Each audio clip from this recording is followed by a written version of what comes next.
여러분 구독과 좋아요 부탁드립니다. 구독, 좋아요, 구독. 본명으로 써주셨네요. 이기성님께서 보내주셨습니다. 이기성. 네. 스펙 내역서를 살펴보니까요. 학교가 충북대학교 그리고 물리학과 학점이 2.5점입니다. 어학점수, 경력상, 수상경력, 대외활동 그리고 부족하다고 느낀 스펙까지 모두 없음. 자격증이 CS 리더스 자격증 보유하고 계시네요. 입사 희망 회사와 직무를 살펴보니까요. 이것도 역시 솔직하게 써주셨어요. 그러니까요.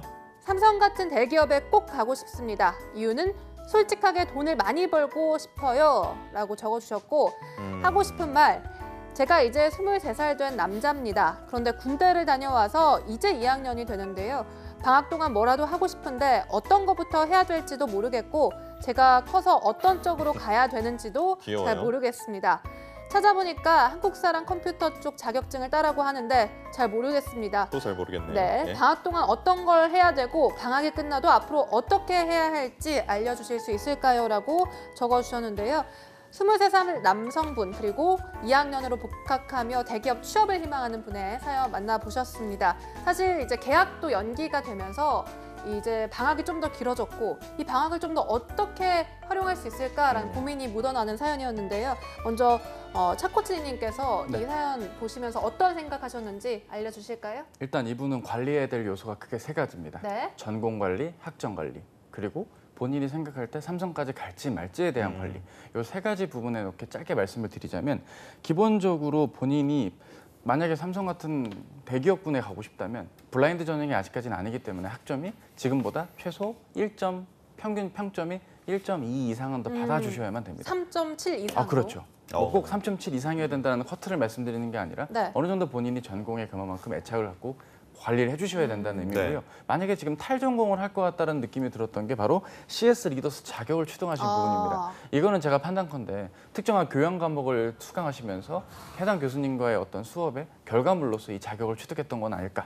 혹은 학교의 특정 CS 리더 관련 프로그램을 그렇겠다. 뭐 2박 3일 캠프를 통해서 취득을 하신 게 아닌가. 결국 이거는 물리학도가 특정한 제조업체 취업에 필요한 자격은 아니기 때문에 네. 탈전공일 확률이 높다. 그렇다면 결국 이분이 혹시 공공기관으로의 취업을 생각하진 않을까? 그럴 경우라면 학점은 최소한으로 그래도 3.0 이상은 받을 수 있게 네. 조금만 더 관리해 주시면서 해당 전공에 필요한 경험 확보 그리고 다양한 그 공공기관 채용에 대한 동향을 파악하시면서 자격증 취득 이 두 가지가 병행이 되겠죠. 정리하자면 학점 관리 잘할 자신 있고 대기업까지 고려하신다면 더 노력해 주시면서 앞서 말씀드린 것들을 조언해 주시고요. 학점 관리가 어렵고 탈전공이다 한다면 과감하게 최소한의 학점 관리와 자격과 경험 정리가 요구된다 말씀드립니다. 네. 그런데 이제 2학년 복학이니까요. 충분히 학점을 1.2점은 충분히 올릴 수 있을 거다라는 네, 생각이 재수강 막 해야죠. 네, 재수강 예. 많이 하고 하면요. 제대한 보통 남자분들 재수강 많이 하시거든요.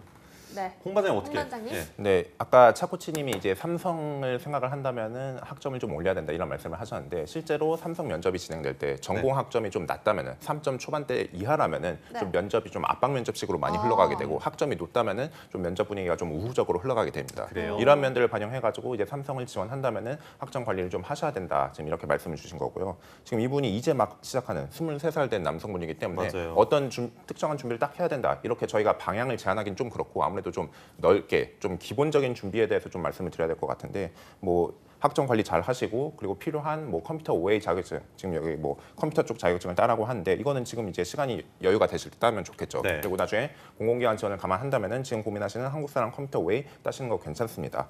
그리고 이분이 이제 전공적인 측면에서 지금 탈전공을 고려할 수도 있겠다 지금 이런 부분이 충분히 좀 의심이 되고 있는데 수학적인 부분에서 만약에 좀 그 부족한 것이 아니라면은 물리학 네. 쪽에 이제 수학 과 관련된 역량이 굉장히 많이 요구돼가지고 이런 부분에서 어려워하지 않을까 이런 생각도 들고 있는데요. 수학적인 부분을 극복할 수만 있다면은 이분이 그 수학적인 강점을 살려서 IT 쪽을 복수 전공을 하실 수도 있는 거고요. 그리고 나중에 금융권의 퀀트 투자로도 물리학과들이 취업을 할 수도 있습니다. 네. 요새 이제 수학을 잘한다면은 굉장히 여러 가지 분야에서 활용이 될 수 있기 때문에 전공 한번 극복해보려는 노력을 해볼 필요는 있지 않을까 좀 이런 생각이 들고 있고. 그럼 약간 복수 전공으로 어떤 과를 좀 추천하세요? 복수 전공으로 아무래도 이제 그 수학적인 측면을 잘 활용할 수 있는 하신다면은 그리고 좀 요새 취업이 잘 되는 IT 쪽을 그 복수 전공 하신다면은 괜찮을 것 같습니다.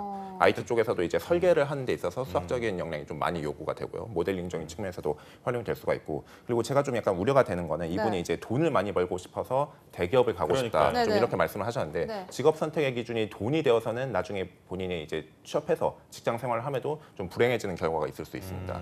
대기업에 취업을 하더라도 그 많은 돈을 받는 사람들도 자발적으로 퇴사를 하시는 분들이 많은데 오로지 그 기업 선택의 기준을 돈으로만 보지 말고 그 산업 자체의 성장성 그리고 나의 전문성 개발할 수 있는지 이런 부분들 좀 복합적으로 고려하시면 좋겠습니다. 네. 그렇죠.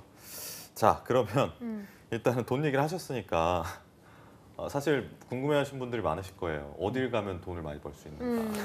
도대체 어딘가? 네, 네. 어디로 뭐 가야 지금, 하나? 지금 흔히 말하는 뭐 전문직 자격증을 따긴 좀 그렇고 네.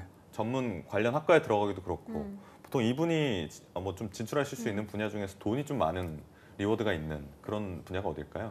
글쎄요. 일단은 돈을 많이 번다의 기준이 사람마다 다르기 때문에 이분이 네. 생각하시는 그 돈이 많다의 기준은 솔직히 잘 모르겠습니다.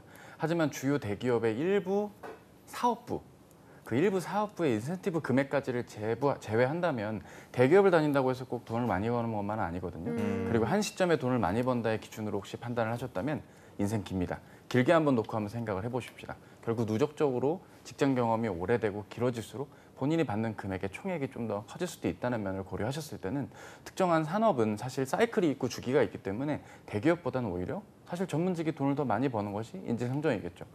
그럼 뭐 어쩌라는 거냐 뭐 이렇게 의견을 좀 주실 수도 있는데 결국 특정한 기업에 가면 돈을 많이 번다라는 어떤 1차원적인 로직으로 접근하시기보단 결국 내 강점을 극대화하는 것만이 나의 인생 전반에 걸쳐서 갑자기 무슨 인생 설계사가 되는 것 같아. 마음이 성부한데.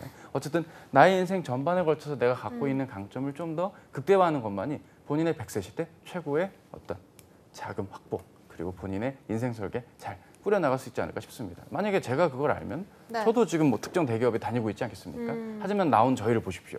그러니까 사람마다 각자 갖고 있는 강점을 극대화하는 것만이 본인의 어떤 노후 설계. 아, 고개를 왜 숙이고 네, 계세요? 네, 빵 홍반장님 터지셨네요. 왜 고개를 여러분들 숙이시나요? 빵 터지신 분을 지금 보고 계십니다. 네. 어쨌든 그렇다는 알겠습니다. 거 네. 말씀드립니다. 그럼 마지막으로 홍 반장님께서 이 이기성 님이 방학 때 어떤 거를 하면 좋을지를 포함해서 따뜻한 조언 마지막으로 해주시죠. 사실 뭐 방학은 거의 지나가가지고 이제 학생으로서 어떤 점들을 맞아요. 신경 네. 써야 예. 되는지 2주 정도 남았어요. 네. 네. 2주 안에 뭘 해라 아, 이렇게 네네. 특정적이 좀 힘들기 때문에 네. 학생 생활 전반에 걸쳐서 가급적이면 많이 경험하고 많이 도전하고 이런 것들을 통해서 스스로만의 기준을 좀 확고히 해나가셨으면 좋겠습니다. 나중에 결국 나에 대한 진지한 탐구 없이 내가 정말로 어떤 것을 원하고 어느 분야에 재능이 있고 어떤 분야에서 가슴이 뛰는지 이런 거에 대한 탐구 없이 취업을 하신다면은 결국에는 제2의 선택을 위해서 나오게 될 확률이 높기 때문에 학생 때 비교적 시간적인 여유가 있을 때 최대한 많은 것들을 경험하시면서 맞아요. 부담이 없을 때 본인만의 좀 기준들을 확립해 나가시면 좋겠습니다. 시간이 지날수록 돈은 생겨도 시간적인 여유는 없어지고 자기 자신을 돌아볼 그런 기회가 좀 사라질 수 있기 때문에 이렇게 좀 여유가 되실 때 그런 스스로에 대한 탐구를 많이 하셨으면 좋겠습니다. 네. 근데